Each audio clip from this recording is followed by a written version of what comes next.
Hello guys, once again welcome to Farming in Africa and Happy New Year once again to you all. Today I'm going to talk to you about one of the biggest challenges that all farmers or livestock farmer in particular are facing, and that is the sense of feed in this dry season. A lot of farmers are going through issues and we're going to discuss that today, so stay tuned and let's take you through some of the journey and challenges that farmers are facing in this dry season.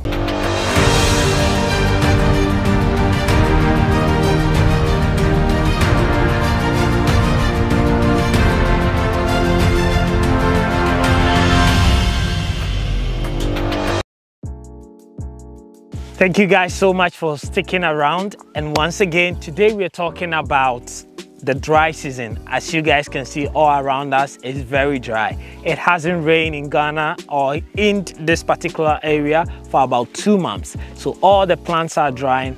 Thanks God we have a solution to that, and this is a very difficult time to all farmers, especially livestock farmers that are at the north. These are the times that farmers have to sell their stock, and their stock are not even attractive, and therefore after working so hard in the year, you have to actually sell your stock at a very cheap price. Why? Because your livestock becomes very skinny. Basically what they call the poverty triangle, which is, if you look at these stocks, you could see that none of our livestock actually has it. They are all fully full, and as you can see, there is a crossing that is happening right now. Why?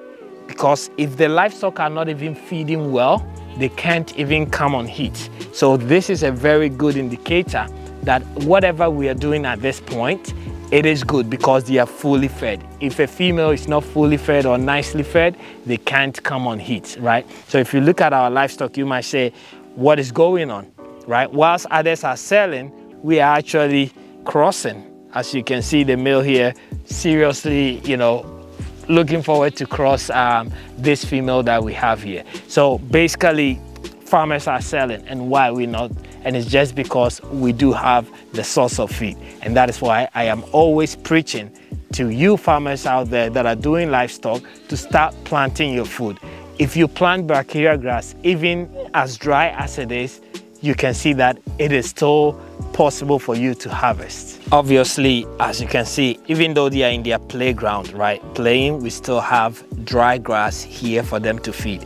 This grass we just harvested about 2 or 3 days that we're going to bale. But even when they are playing, now they've gone graze on brachiaria grass. They've come back to just relax in the evening before we put them back into their shelter.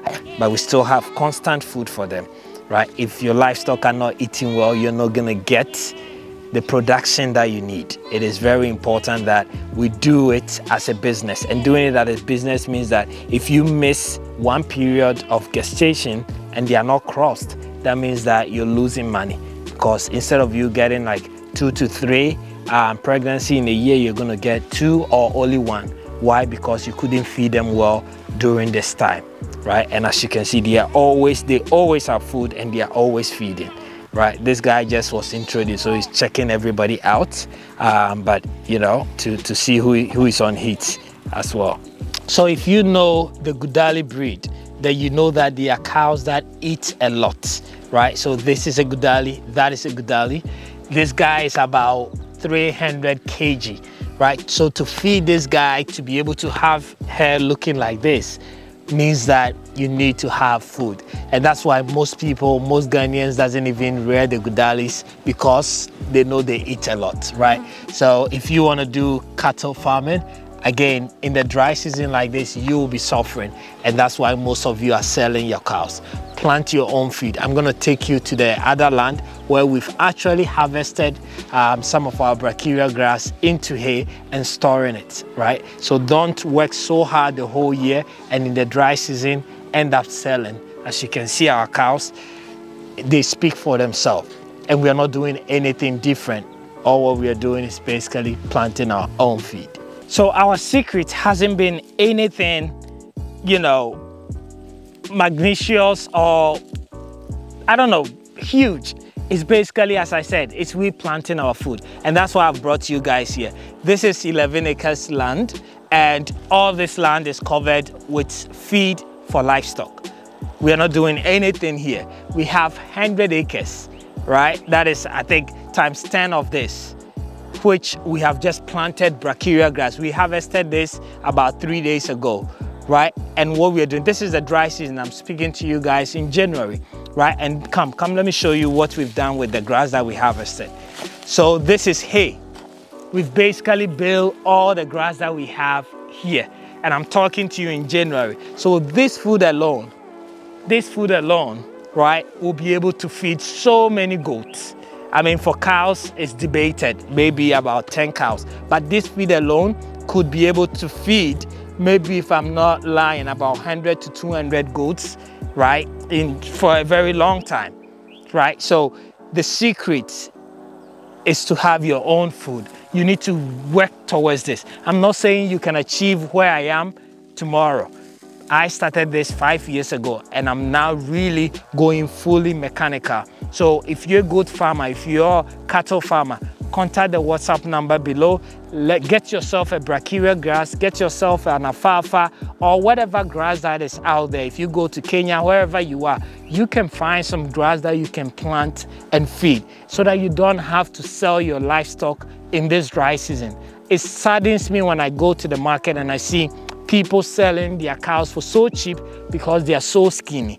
A cow that you've spent years raising, somebody has to come and buy it so cheap.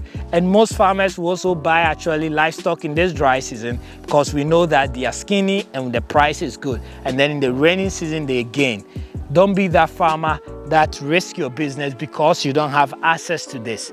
Start planting your food and I believe you will be able to survive every drought season because this grass that you see here is going to last me for over 3 years.